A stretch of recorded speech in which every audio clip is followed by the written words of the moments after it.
外国美女高声呐喊，振臂欢呼。究竟发生了什么，会让他如此兴奋不已？原来是因为邱建良一个不经意被重拳击倒了一次，小姑娘误认为邱建良败了，哥那手舞足蹈庆祝胜利。殊不知，接下来邱建良的表现会让他们外国观众惊叹不已。梁哥丝血反杀，成功进入格斗界殿堂，能在邱建良的比赛中占据微弱优势，已经算是人中龙凤，更别说是在比赛当中击倒读秒邱建良了。造就如此罕见一幕的泰国选手叫姜通猜，他在华没有任何一次败绩，并且还连续打败了12位中国选手，以一己之力创造了外国人在中国擂台的传奇。就连拥有金钟罩铁布衫的武僧义龙，都被姜通猜赤裸裸戏耍了好长一段时间，足以证明姜通猜已经达到了想赢比赛就赢比赛的高级境界。这一次邱建良算是遇到了个硬茬，不过此时的邱建良算是职业生涯的上升期，急需打败一位超高质量的对手来提升排名和知名度。至此双方大战一触即发，因为姜通猜超重的原因，在比赛开始之前被扣除了1分。其实姜通猜根本不在乎这1分，以他自身的综合实力完全不需要这1分来取胜。看来邱建良是遇到麻烦了，话就不多说了，来让我们欣赏一下邱建良的精彩表现。红色短裤是邱建良，花色短裤是姜通猜。姜通猜真的不可战胜了吗？这个不可否认，他真的很强，所获取的冠军奖项和冠军金腰带，足足可以挂满一整个客厅。形容他的实力，或许已经不能够用强大2字来进行修饰。遇见邱建良，姜通猜也算是强者与强者惺惺相惜。让这个姜通猜的弱侧移动，这一拳好像应该是对，后手之前第2拳了。这个扫踢好奇怪，有点犹豫，还有制动吗？漂亮的追击低扫，这个叫做不是时间差，叫做空间差，位移差。姜通猜在中国擂台几乎已经打通关了，武僧义龙这位强者都败给了姜通猜。如此看来，姜通猜是真的达到了无可战胜的境界。在中国擂台打了这么多年的比赛，对中国选手也有了一个初步的了解，甚至可以说是深入骨髓的研究，不然他也不会在中国擂台连续打败12位中国选手。之后姜通猜那个扫踢劲儿是往里走的，所以他是泰拳选手里面这个少有的这种拳法特别精湛的选手。但我觉得今天邱建良的整个的移动非常好，就是来回是横向移动。哦，漂亮！先是用一个转身扫踢开路，然后又是右手的平勾，是打到了对手的下巴上。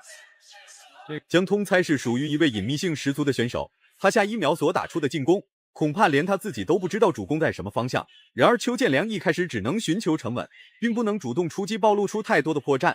毕竟姜通猜这个家伙非常成熟老练，不寻找到合适的进攻机会，他坚决不会主动出击向邱建良发起猛烈进攻。一旦让他寻找到合适的进攻机会，那么等待邱建良的就只会是无穷无尽的攻击迎面而来。这个打法非常的夺目。回旋踢这种技法的话呢，它的杀伤力很大，但是它击中的其实这个几率啊不是特别的高，因为运动太大。对，但是如果被击中的话，因为它尤其是脚跟砸到你的这个下巴这里，几乎就是很难逃过 KO 被 KO 啊。比赛进行了2分钟左右，注意到今天比赛的一个特点，就是在第1回合里面邱建良打的。此时的邱建良是属于初代邱建良，自身的作战体系和战术打法并不是特别完善，实施出一波爆发之后，差点因为重心不稳而被姜通猜的重拳命中。与此同时，姜通猜的进攻势头依然非常凶猛，时时刻刻都在发起猛烈攻击，与邱建良展开猛烈且毫无争议的厮杀，非常具有侵略性。又是一个要注意啊，快如闪电的扫踢。对手这个反击，这个扫踢非常的快，而且狠。10秒钟，第1回合结束。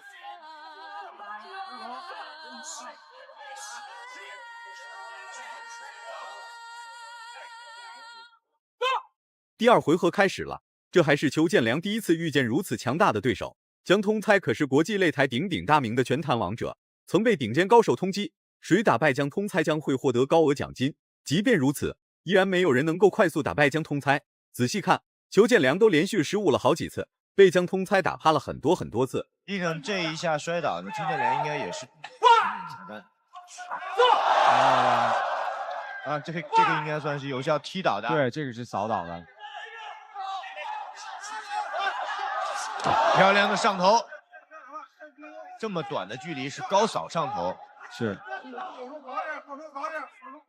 来看邱建良的右肋后。这场比赛算是邱建良职业生涯最经典的比赛，很多拳迷粉丝并不太清楚江通猜的真正实力。他既然可以在中国擂台连续打败12位中国选手，那么他就可以在国际擂台连续打败22位选手。这不仅仅是实力之间的碰撞，更是泰国自由搏击和中国自由搏击之间的武术摩擦。邱建良也在尽全力适应比赛环境和比赛节奏。毕竟和江通猜这种高手打比赛，没有几位选手能做到冷静淡定和江通猜打比赛。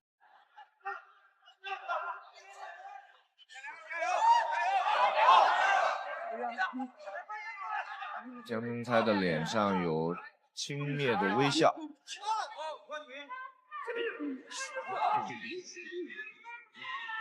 翻译过来是这不算什么，没关系。泰选手的一般的这个面部表情，这个都是挺丰富的。其实，在打比赛的时候，而且大多数表现年轻气盛的邱建良进攻攻势属于主动，然而沉稳老练的江通猜作战计划和战术打法属于稳定冷静。通俗来说，就是不见兔子不撒鹰。在邱建良没有露出破绽之前，江通猜坚决不会实施太多的有效且针对性进攻，持续的虚晃让邱建良压力倍增。但邱建良没有任何办法，只能硬着头皮与江通猜展开长时间的拉扯对峙。他还是比较放松，没办法了，做完也不是，不做完也不是。邱建良是非常敢做动作的，我觉得还是要多出拳。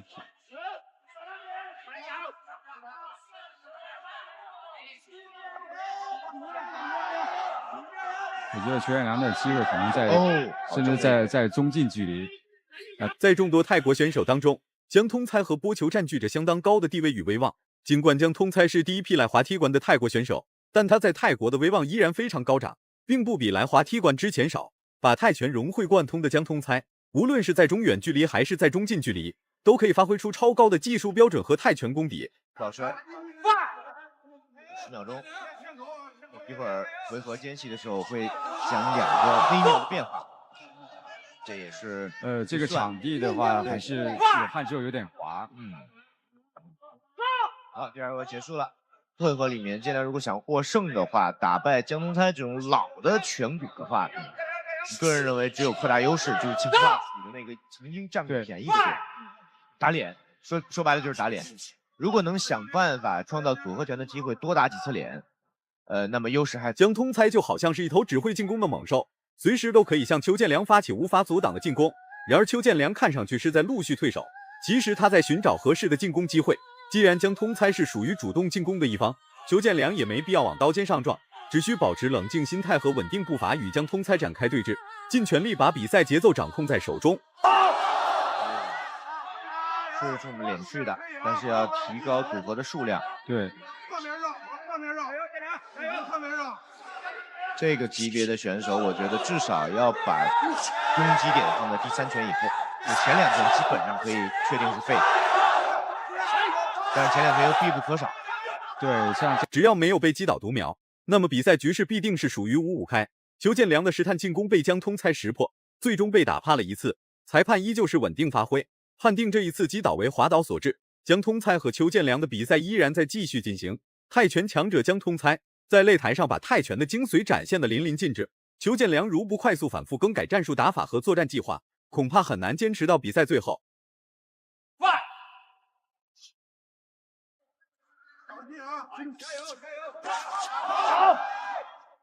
多打组合，还是有点犹豫。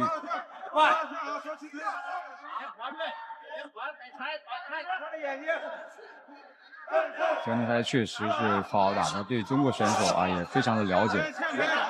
还有要变化，就是对于建良来讲，有效的进攻手段啊，这是哈倒的。对，这个地的话确实是很滑。江通猜的各项指标都非常恐怖。面对在中国擂台数1数2的搏击顶尖高手邱建良，他依然可以持续保持高强度进攻，给足邱建良压制力。与此同时，邱建良也在不断破解江通猜所给予的压制力，尽全力把进攻打在江通猜身上。时间越紧迫，邱建良的进攻越猛烈，留给邱建良发起猛攻的时间不多了。上去啊！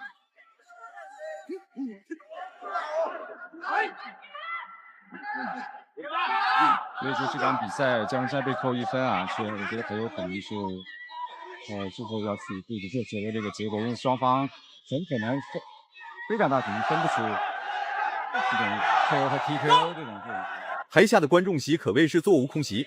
第3回合的比赛时间也接近了尾声，邱建良也逐渐从被动进攻转向了主动进攻，试图拼尽最后一丝力气，找回在此之前被江通猜被打趴下所丢失的尊严。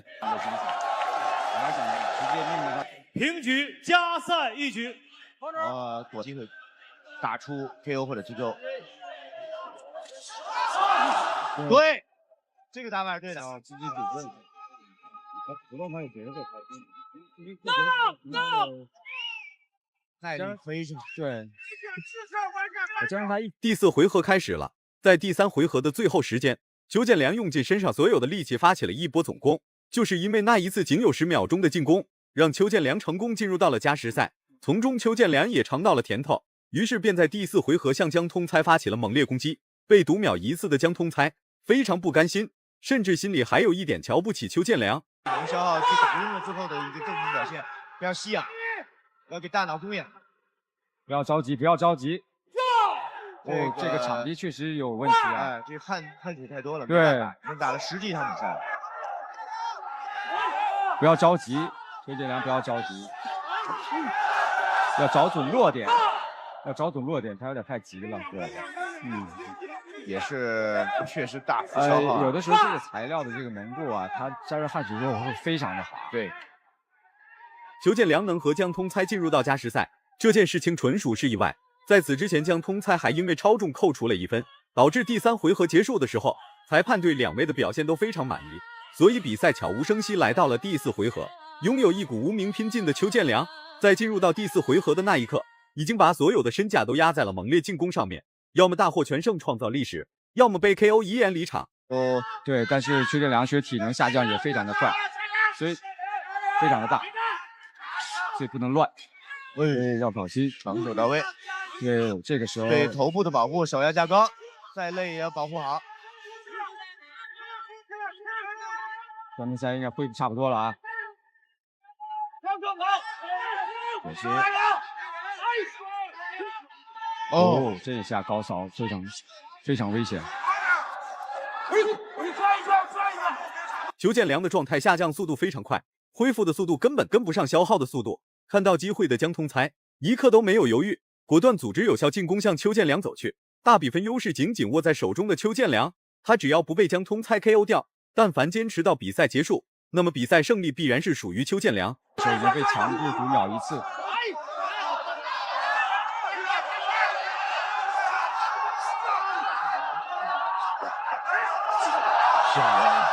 咬着牙打出这么迅捷的进攻，职业选手啊，高水平的职业选手。